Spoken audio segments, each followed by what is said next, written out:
Real talk, igsuon. Kita ba?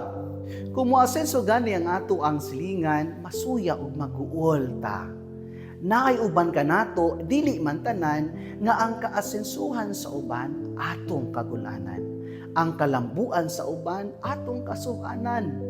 In other words, di taganahan nga moasenso ang atong silingan, dapat kita ragyod ang moasenso. Mga suyaan tangda ko. Kay dapat kita ragyod ang mabulahan. Dapat kita ragyod ang sikat sa atong lugar. Dapat kita ragyod ang gamhanan sa ato ang komunidad. Igsuon, ayaw kasuya. Hinumdume, dili lamang ikaw ang palangga sa Ginoo. Dili lamang ikaw ang anak sa Ginoo. Dili lamang ikaw ang gigrasyahan sa Ginoo. Kitang tanan, gitagaan og grasya sa Ginoo subay sa ato ang pagpaningkamot ug panginahanglan. O nga, ayaw halupa ang tanang grasya kay dili na imo tanan.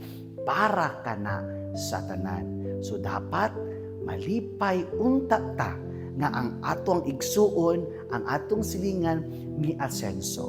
Ang kaasensuhan sa uban ato untang kalipay. Amen.